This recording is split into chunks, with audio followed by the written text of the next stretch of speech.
What's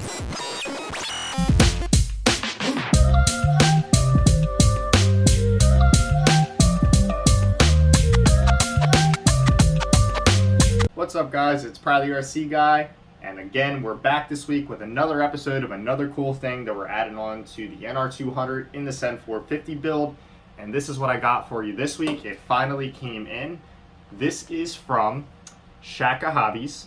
This is a 3D printed axle mounted servo mount for the Sen F450. Since we obviously have the engine in the front, this is where the servo would typically sit. So we're going to move the servo down to the axle. Now with this is also a 4-link mount, which is awesome.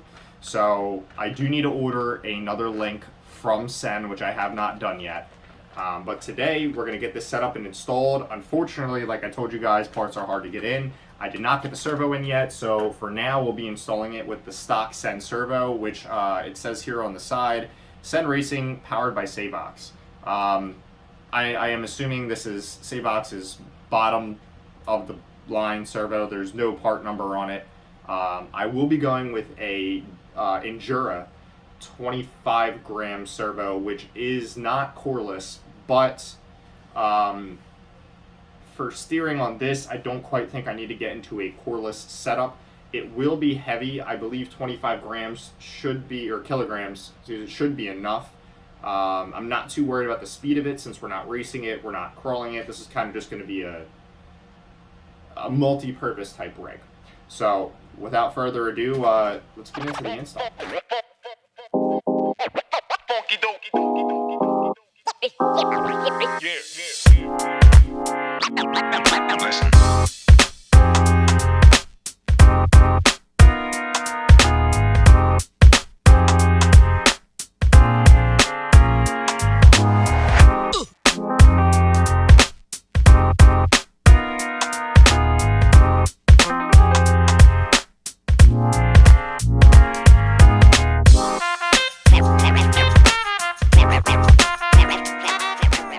So it's going to be a little hard to see down in there as I'm doing this on a time lapse, but the way this goes is this piece here is going to go to the front. This piece here will form a cup on the back of the axle. There's a small screw that goes in the top, on the top of the axle, and then this guy right here then bolts to the back, and that right there is for your 2 upper links, and that is the package, and that is what it's going to look like installed on the truck. As you can see here, it comes with all of your hardware. Let's throw this bad boy on.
that's my bad, guys. It looks like I have the 4-link mount on backwards at the top, so we're just going to go ahead and swap that around now. It's not too hard to do. You obviously have everything in here is very close and compact, so it would definitely be nice if you have a proper stand. Like, again, mine has still not come in yet. But I'll take this piece off here and I'll show you guys. Like I said, it's very hard to record anything I'm doing up under here. I'm trying to get you the best view I can. But I'll show you how this rear 4-link mount needs to face. Instead of facing towards the front of the truck like it seemed to be, you actually want to face it towards the back of the truck. Because I was wondering why. I was like, man, this axle is not sitting right anymore for some reason.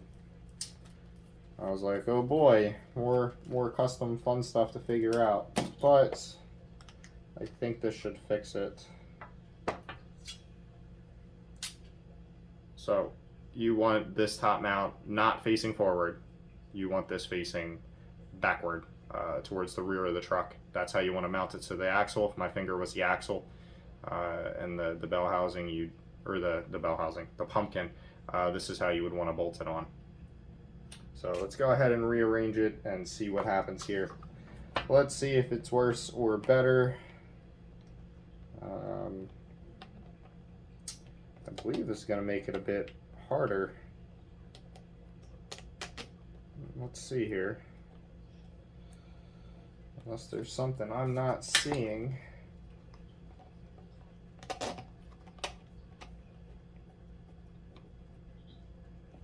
This is going to be quite difficult to get the suspension together. Looks like it would need a lot shorter.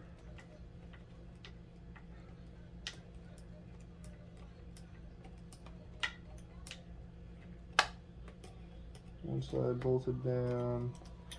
We'll get this second side here bolted down.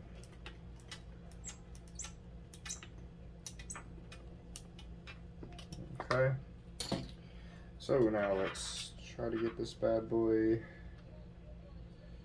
Yeah, look at that. That is odd.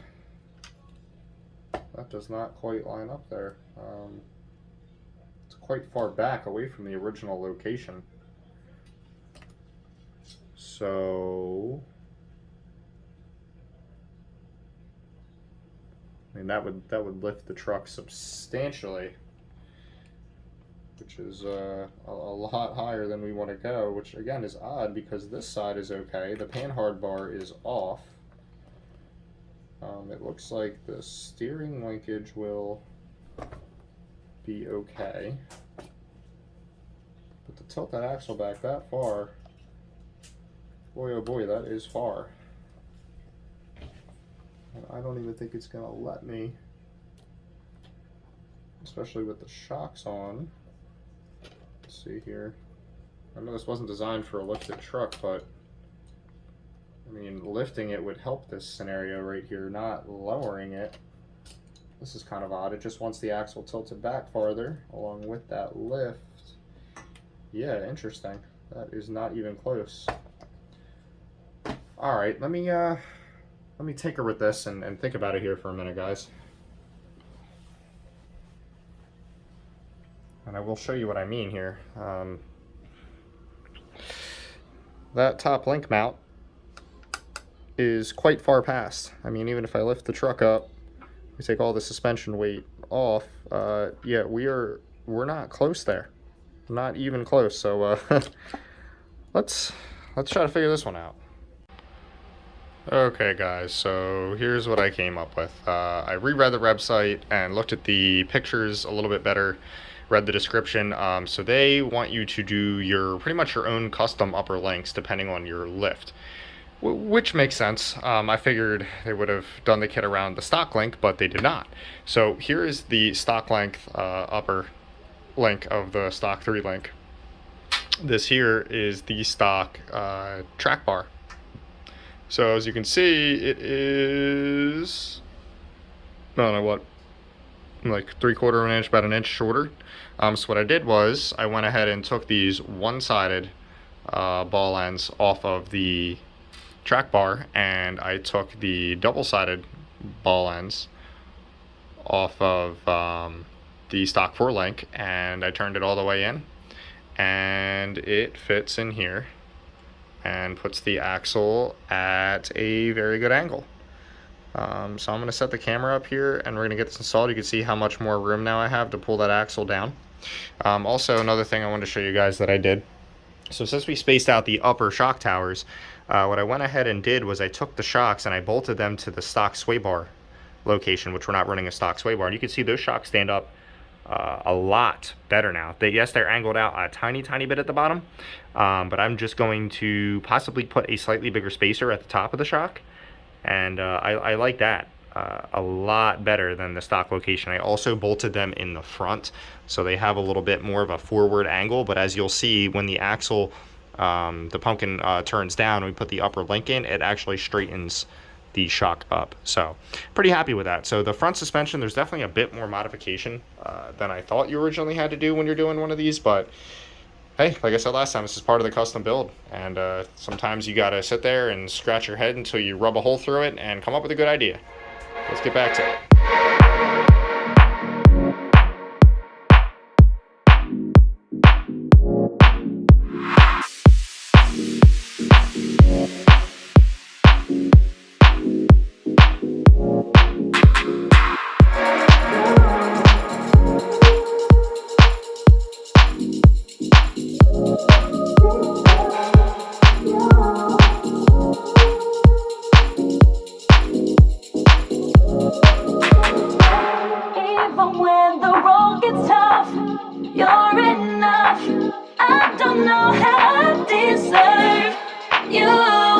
You know I'll always keep on coming back to you. Even when the road gets tough, you're enough. I don't know how I deserve you. You know I'll always keep on coming back to you. Back to you. Back to you. Even when the road gets tough, you're enough. I don't know how I deserve you. You know I'll always keep on coming back to you. Back to you. Back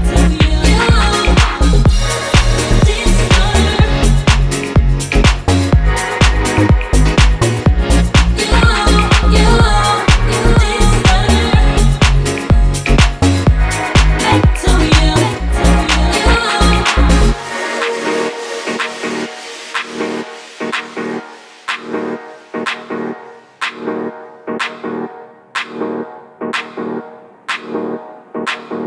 You Even when the road gets tough, you're enough. I don't know how I deserve you. You know I'll always keep on coming back to you. Even when the road gets tough, you're enough. I don't know how I deserve you. You know I'll always keep on coming back to you. Back to you.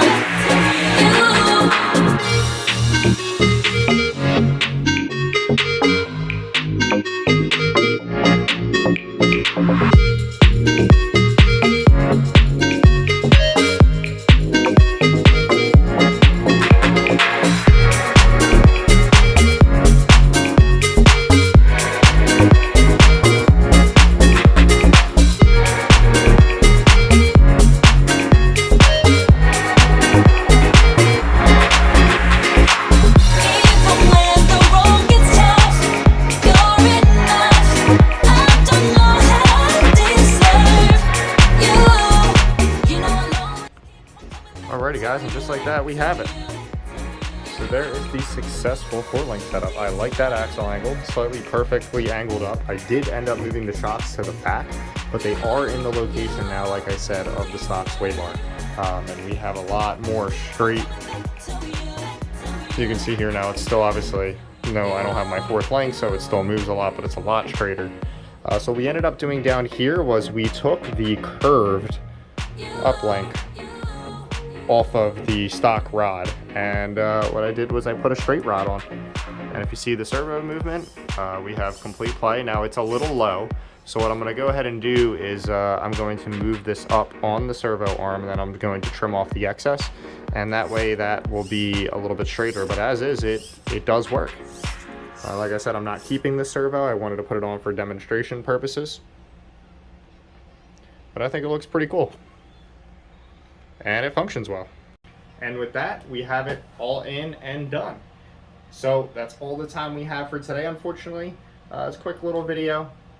Just thought I would show you guys this cool feature that I haven't seen a lot of people do yet. And this is an issue you'll run into if you do want to install one of these engines into these trucks, because you need to make room for the servo, which we did now. It still functions. Yes, we lost a little bit of down travel, but not a ton. It's still very functional. And the kit is very good quality. It comes with stainless steel button head Allens. The 3D print seems very legitimate. Everything fit exactly the way it should have, so I'm very happy with it. I'll have the links in the description down below. I also wanted to note, guys, I am now working with Stirling Kit, and I do have affiliate links. That is the link down below in the description, and that's where you can get these awesome engines and the whole install kit. Also, check out their other stuff. They have tons of different scale model engines. They have the new Sand Cruiser Complete RC from Toyin with an FSL 200 X-Power engine in it. They have everything from... Hey guys, sorry my phone had died in the middle of that clip and I was not able to finish it that night. I do apologize, but as I was saying, Stirling Kit does have a lot of different cool engines, a lot of different engine options. They just put out a V-twin, like a Harley engine. They sell all kinds of scale accessories for these engines as well, like exhaust, clutches, and everything you need to get them running. So make sure you check them out. The links will be down below in the description, so you can check out everything that they have to offer. This did go a little bit longer than I expected. I am happy with it overall and how it came out. There is tons of little tidbits and pieces and everything to make this truck work. It is a long going project, and I'm happy to do it, and I hope you guys are enjoying it too. If you did like this video, I have a ton of other build videos in my on my channel that will show you from day one, from step one, that when we started this build, and what all it entails. So I appreciate you guys all. I love you all. Thank you so much for the support, and we'll see you next time.